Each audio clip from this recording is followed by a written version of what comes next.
Good evening, everyone. Failing total knee arthroplasty. This is a common topic in vivas and can come up in the clinical section too. I got one in my as my short case. The patient was a middle-aged lady with a painful total knee arthroplasty done 2 years back. There was no scope for much examination because of pain, and I was quizzed mainly on the approach and the thought process when you come across such a scenario.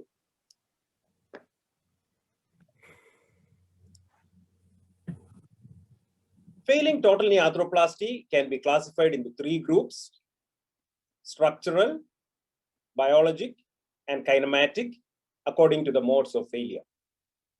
Structural failure includes loosening of the components, periprosthetic and prosthetic fracture. Biologic failure represents prosthetic joint infection. Kinematic failure is the failure in motion. It can occur in tibiofemoral and the patellofemoral joint. Tibiofemoral joint kinematic failure includes a spectrum of conditions with stiff knee at one end where components are put in excessive tightness, to instability at the other end where kinematically there is a loose joint. The kinematic failure of the patellofemoral joint include patella malalignment and extensor insufficiency. Of the more than 100,000 TKRs done in UK annually, the revision risk following primary TKA at 10 years follow-up is 5%. This 4 to 5% range of failure is reported in most of the NJRs around the world. When we look at the pool registry data of the above NJRs, aseptic loosening at 29.8% is the most common indication for revision surgery, followed by infection at 14.8%. There is a tendency for increasing incidence of infection in the recent literature when you look at the cause of failure. When you look at this graph of pool data of NJR around the world, you can clearly see that till 2 years, infection, which is represented by the red line, is the most common indication for revision. But after 2 years, aseptic loosening in the green is the most common indication for overall cause of revision in total knee arthroplasty. This is a diagnostic algorithm for the evaluation of failed total knee arthroplasty proposed by Kelly Wiens, published in PJ in 2014. 8 modes of failure are listed in the column on the left, and the data points to be collected in each is given on the right. Each 8 modes of failure should be considered one after the other in all cases of failed total knee arthroplasty in a sequential fashion. This is because symptoms can overlap in different types of failure, and different types of failure can also coexist.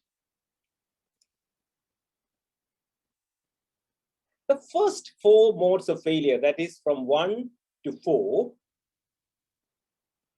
the differential diagnosis can be reached by simple history and clinical examination alone. And the last 4, from 5 to 8, the differential diagnosis can be reached by standard X-ray evaluation. Infection is number 1. It is put on the top of the list as it has to be ruled out in all cases of painful total knee arthroplasty.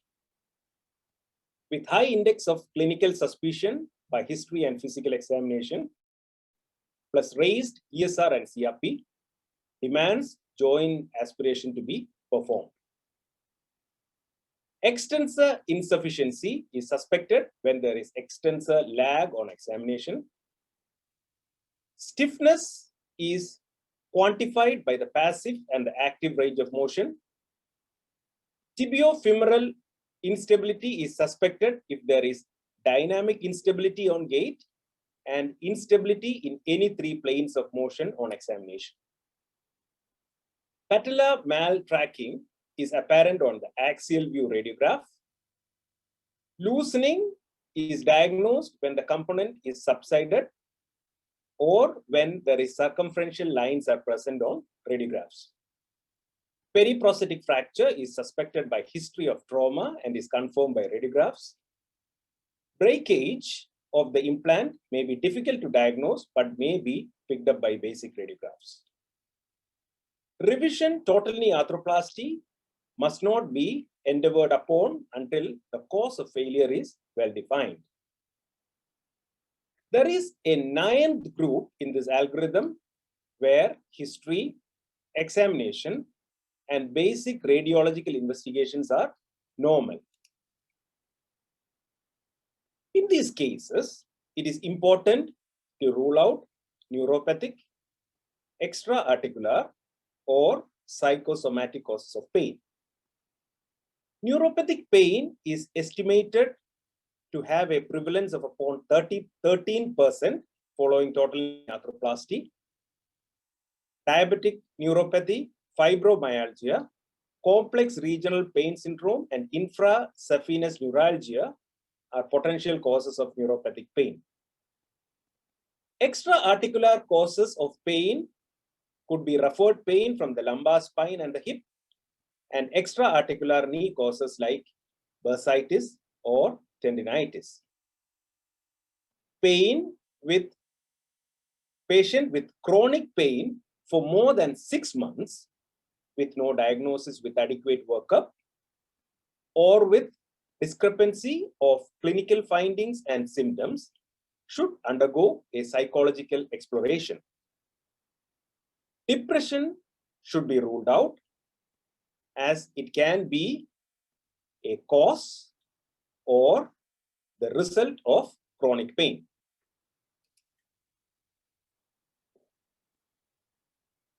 Do a chronological evaluations of events leading to the arthroplasty failure.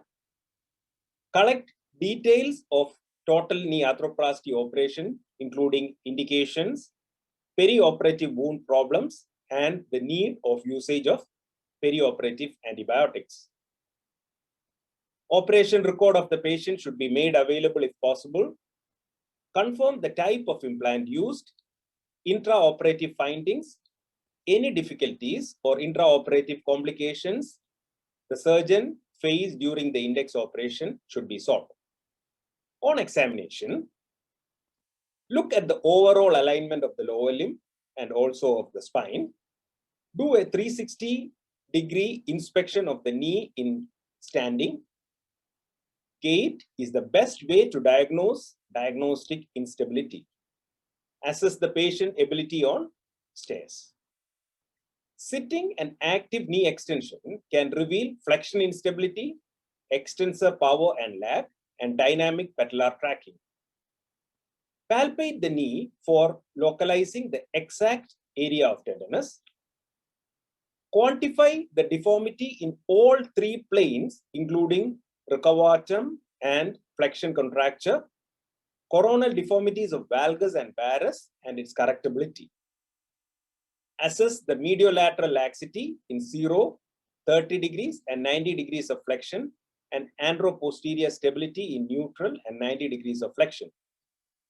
Always screen the spine and the hip and do a distal neurovascular check.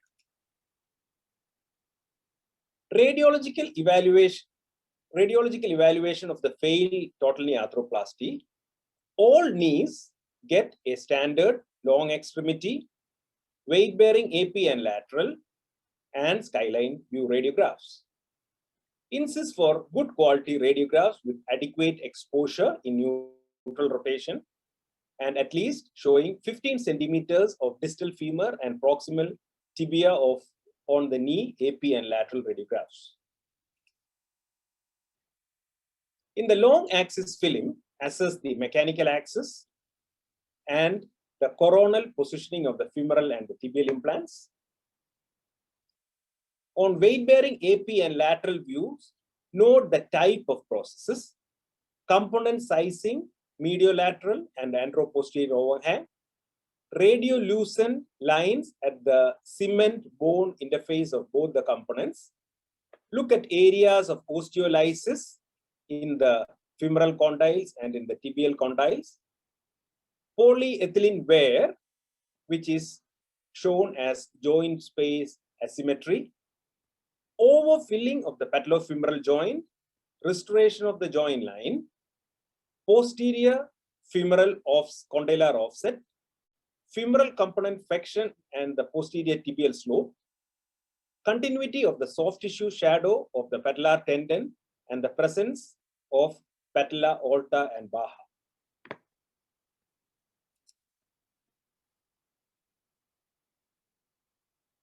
Oblique views identify osteolysis in the posterior femoral condyle, which is otherwise hidden by the box of the femoral component. The above images clearly demonstrate massive osteolysis both in the lateral and in the medial condyle in the oblique view, which is not conspicuous on the lateral radiograph. Frontal plane stress radiographs at 10 degrees and 90 degrees of flexion are helpful to document frontal instability and asymmetry of the extension and flexion gaps. Radiographs above show lateral space opening at 10 degrees and 90 degrees of opening on varus stress view, and in valgus stress view, there is no opening on the medial joint space. Anteroposterior stress radiographs can diagnose instability in the sagittal plane in 90 degrees of flexion. CT scan are useful in every revision surgery to quantify the rotational alignment of the femoral and the tibial components. It is also useful in detecting osteolysis, especially under the femoral component, and in detecting subtle perioperative periprosthetic fractures not visible on radiographs. Rotation alignment of the components of the tibia can be defined by two methods. In the first method, the transepicondylar axis is transposed onto the slice through the tibial base plate, and the angle that transepicondylar axis, that is AB, formed by the posterior tangential base plate line, that is CD, gives the rotational position of the tibial plate. About 3 degrees of rotation on either side is acceptable in this method. In the second method, the angle formed by the tibial component axis TCA with the line TAA, that is the line from the geometric center of the tibia to the tibial tubercle, gives the rotatory position of the tibial component. The normal rotation using this method is 18 degrees plus or minus 2.5 degrees of internal rotation. Rotational alignment of the femoral component is measured by the angle formed by the transepicondylar axis to the tangential line to the posterior femoral component. Images shows osteolytic lesions of the femoral condyle, medial femoral condyle, and the lateral tibial plateau. Use of bone scan in diagnosing component loosening and infection in TKA is controversial. The most commonly used scans in the TKA scenario is the triple phase technetium-99 bone scan, indium-111 leukocyte scan, sulfur colloid bone marrow scan. These are the 3 scans that can be useful. Triple phase bone scans are highly sensitive but not very specific. A negative scan is highly predictive of absence of significant component loosening or infection. But you should remember that bone scan remains positive for up to 1 year post total knee arthroplasty. A negative indium 111 leukocyte scan is a strong predictor of the absence of infection. Sulfur colloid bone marrow scan has a role in detecting infection. Sulfur colloid accumulates throughout the reticuloendothelial system and the bone marrow. A hyperplastic bone marrow normally encountered surrounding joint replacements will give rise to increased uptake. However, in infection, this uptake is suppressed. So, when used in combination with the indium scan, a positive indium scan with a negative sulfur colloid scan is suggestive of infection. Let us come to aseptic loosening. The pathogenesis of aseptic loosening is either a mechanical failure or osteolysis beneath the implants. Bone cement works well in well-balanced knee because the primary force is compression, which is equally distributed throughout the bone cement interface. This is not the case in a malaligned knee. The image above shows stress distribution in the coronal plane in a varus knee. There is compressive forces on the medial component and tensile forces on the lateral component. Bone cement, by its properties, is strong in compression and weak in tension. If the subchondral bone is structurally strong with good cement technique, the compressive load on the medial component is resisted and prevents implant subsidence. If this resistance is weak, the implant will subside medially into varus, leading to increased tensile forces on the lateral component, resulting in cement debonding at the cement implant interface, leading to loosening. The second cause of aseptic loosening is osteolysis beneath the components. Osteolysis is a macrophage-activated inflammatory reaction to submicron polyethylene wear debris. Factors that increases the wear rate in polyethylene in TKA can be divided into patient factors, that is increased activity level and obesity, polyethylene factors, sterilization of poly by gamma radiation in air when compared to vacuum or inert gas, conventional when compared to cross-linked poly, manufacturing by machining versus direct compression molding, and increased shelf life. Backside wear between the poly and the tibial plate can result in poly wear. This can be reduced by better locking mechanism between the poly and the base plate and polishing the tibial base plate. Surgical factors, including third body wear, soft tissue imbalance, and component malalignment, can increase poly wear.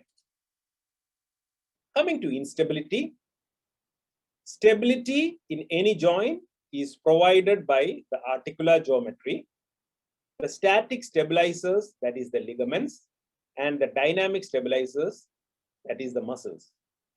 In total knee arthroplasty, we put a metal and polyethylene articulation with different levels of constraint in an envelope of soft tissues. Key to maintaining stability in total knee arthroplasty depends on the tension at which the static stabilizers, that is the ligaments, works throughout the range of motion of the knee. To understanding the knee stability, we need to understand the stress strain curve of the ligament. To maintain the stability of the total knee arthroplasty, the strain of the knee ligaments needs to be maintained in the toe region. Just enough stress to straighten the crimped collagen fibers. If we put the implants in more tension in the tight elastic zone of deformation of the ligaments, the patient might have pain and is likely to have a stiff knee. If furthermore tension to the plastic zone of deformation, there is either a sequential failure or a catastrophic ligament failure when the strain exceeds the yield point, leading to instability. Compromised stability due to inadequate ligamentous constraints should be managed going higher in the implant constraint ladder. So, CR components are used in well-balanced knees. PS is used in when the PCL is non-functional. Varus constraint implants are used when there is attenuation of the collateral ligaments, and full hinge or a complete hinge is used in case of global instability. Going higher in the implant ladder increases the stress transfer to the bone implant interface and usually requires a stem augmentation to redistribute the stresses when a constrained implant is used. Now coming on to the prosthetic joint infection, which is the most common cause of early total knee arthroplasty failure. Morbidity associated with revision for prosthetic joint infection is 5-fold when compared to its aseptic counterparts. One should be aware about the risk factors of prosthetic joint infection to have a high degree of suspicion of diagnosis when it is present. These risk factors include immunosuppressant drugs, immunosuppressive conditions including poorly controlled diabetes with HbA1c more than 9, chronic renal failure, acute liver failure, malnutrition with albumin less than 3.5, HIV with CD4 counts less than 400, 3 units of blood transfusion, 3 units or more of blood transfusion during the perioperative period, inflammatory arthropathy, as in rheumatoid arthritis, psoriasis, or ankylosing spondylitis, lifestyle factors like morbid obesity, smoking, intravenous drug use, and poor oral hygiene.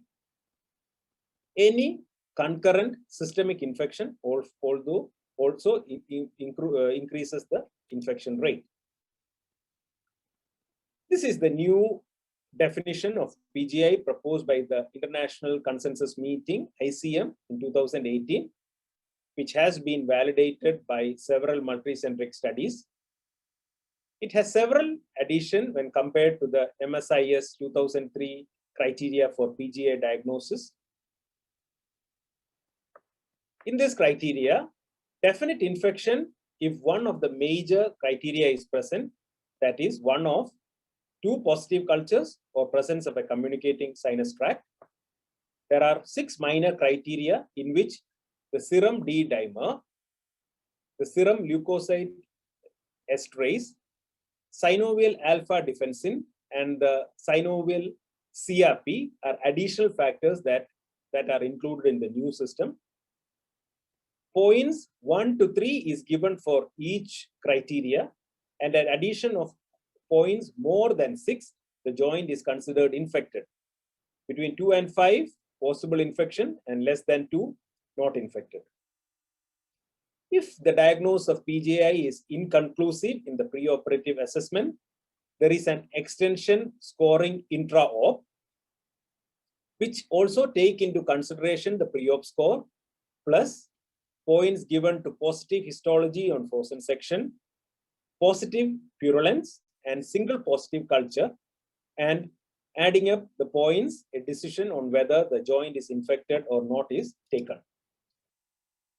McPherson proposed a staging system for prosthetic joint infection, where there are 3 categories: the infection type, the systemic host, and local factors. Infection type is classified from 1 to 3, with early postoperative infection, acute hematogenous infection, and late chronic infection.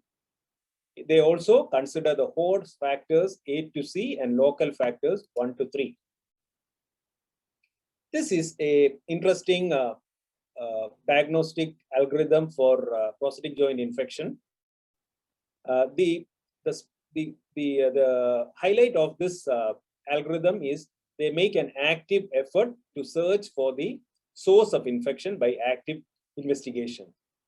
And going down the table, when the infection is inconclusive, the authors suggest arthroscopic or open biopsy for diagnosis of PJ-I. Patella complications in total knee arthroplasty. As we mentioned earlier, tibiofemoral kinematics are dependent on static stabilizers, that is the ligaments. But the key to patellofemoral kinematic is the dynamic stabilizers, that is the quadriceps muscle. For an efficient extensor mechanism, 4 components are important. One is the muscle. Next is the continuity of the mechanism. Third is the lever arm, and fourth is the fulcrum. The muscle should be innervated and should be highly functional. In polio and in spinal stenosis, quadriceps is weak. There is relative weakness in obesity, and in any cases of patellofemoral pain, there is reflex inhibition of the quadriceps. In all these conditions, patients assumes a quadriceps avoidance gait where they lock the knee in relative hyperextension in stance. This leads to increased stresses in the replaced knee and could lead to TKA failure. Continuity of the quadriceps muscle from its insertion in the tibial tubercle through the patella and the tendon should be maintained. If this continuity is breached, as in patella tendon ruptures and patella fractures, the total knee arthroplasty can fail. Lever arm should be maintained by preserving the patella, which is lost in patellectomy. The fulcrum should be maintained when the patella is well centered in the trochlear groove without maltracking, subluxation, and dislocation. The risk factors of patellar complication in TKA is increased in patient factors, which is with a valgus angle pre of more than 10 degrees, obesity, and in thin patella. Surgery-related factors are asymmetrical patellar bone cut, lateral release resulting in interruption of blood supply, and femoral and tibial component rotational malalignment. Implant factors with the femoral implant with increased trochlear height, metal-backed and central pec patella have high failure rate. The goals of revision total knee arthroplasty is different from primary total knee arthroplasty. Goals include extraction of components with minimal bone loss, restoration of joint line, balance of Lee ligaments, restoration of bone deficiencies, stable fixation of the revision implants, and adequate soft tissue cover. Good exposure is a prerequisite for a successful revision surgery. Most revision can be done by a medial parapatellar approach. Exposure is facilitated by a complete synovectomy of the thickened synovium, which is always present in revision cases. Further exposure can be achieved by either a quadriceps sniff, which is the most common procedure or the only procedure that is needed in most of the cases, where an oblique incision of the quadriceps at 45 degrees from the superior extent of the medial parapatellar incision. It is closed by side-to-side closure, and literature shows that it doesn't affect the quadriceps function post-op. Other methods are quadriceps turn down and tibial tubercle osteotomy. A swift, bone conserving and ligament preserving removal of implants is essential for the timely progression of revision surgery. Sequential removal of components progressively create more space to facilitate exposure. After adequate surgical exposure, the first component to be removed is the polyethylene insert, which creates space for the femoral component, followed by the tibial component, followed by the cement in the intramedullary canal. The last component to be removed is the patellar component to protect the remaining thin patellar bone. The 3 steps implantation technique of revision total knee arthroplasty. The first step is to re-establish a trial tibial platform. with a stem extension in neutral in coronal and sagittal plane, and the rotation of the tibial plane oriented to the tibial tubercle. In step 2, which is done, all steps done in 90 degrees of flexion, the step 2 is divided into A, B, and C. In step 2A, establish the femoral rotation parallel to the transepicondylar axis. Select the femoral component size. Select the largest femoral component, avoiding mediolateral overhang. In 2C, maintain the joint line with the tibiofemoral articulation within 1.5 centimeters of the inferior pole of the patella. In step 3, the knee is brought into neutral extension, avoiding flexion and recurvatum, and the proximal distal position of the femoral component and the necessity of femoral augments are assessed. Take-home message: consider all modes of failure in failing total knee arthroplasty. Do a systematic and a comprehensive evaluation. Always rule out infection. Do not proceed with revision surgery if you are not able to identify the cause. In revision surgery, correct the reasons for failure. Thank you.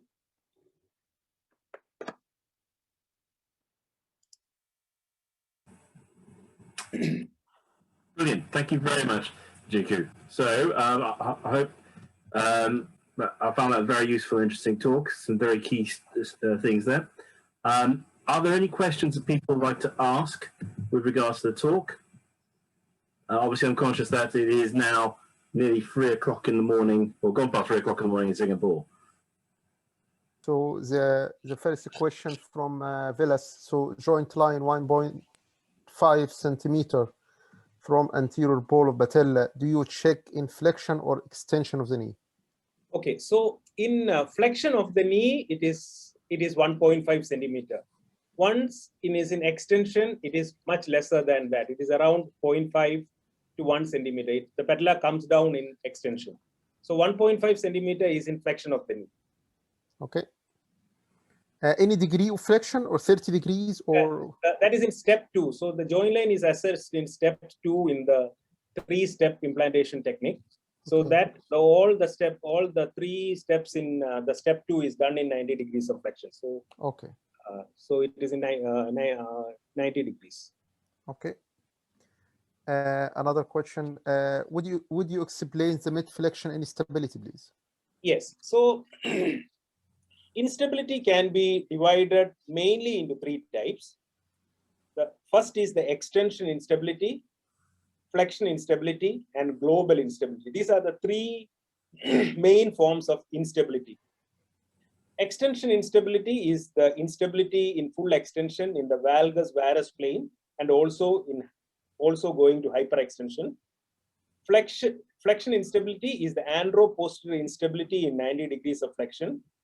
Global instability is the instability both in flexion and in extension, and also has got like other causes like when the patient there is implant subsidence and loosening, associated implant subsidence and loosening. So the knee is losing all planes.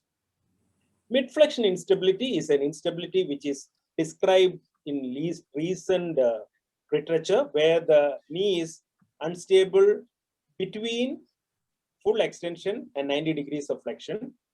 Usually it is caused by medial collateral ligament over release and posterior capsular over release. So there is an asymmetry. Posterior capsular over release will result in like hyperextension of the knee, and medial collateral ligament instability will leads to valgus instability of the knee. So when the knee passes from say around 30 to 60 degrees of flexion, as in stair climbing, the patient experiences instability.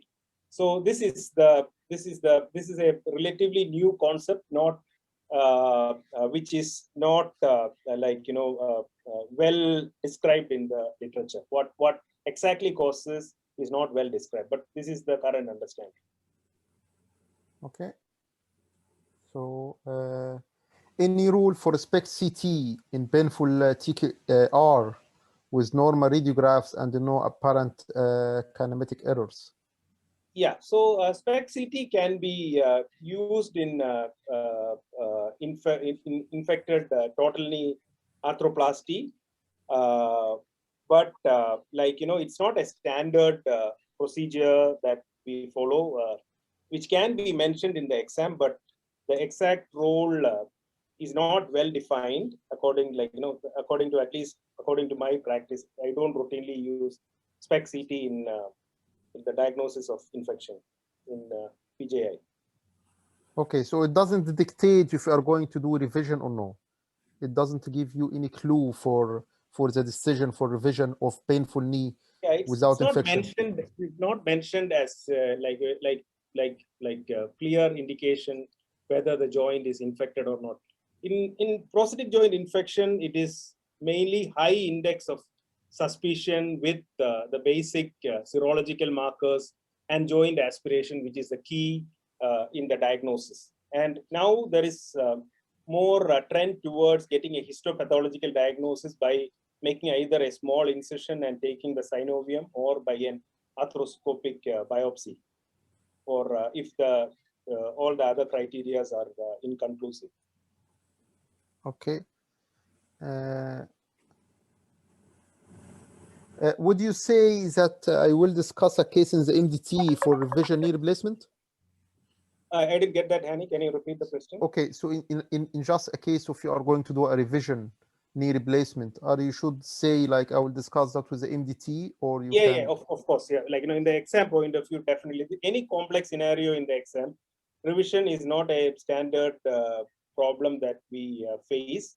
Even an arthroplasty surgeon, we definitely discuss it among our colleagues. So you should definitely say that I will be discussing the case with a senior arthroplasty surgeon, to get the opinion. Definitely, you should mention that. Yeah. I think that this was the last question. Thank you very much for fantastic talk, Jikku. Thank you very much. Thanks everyone for listening. Indeed. Thank you very much, and have a good rest. Busy day tomorrow, I hope. Okay, thanks, David. Okay, all the best. Thank you once again.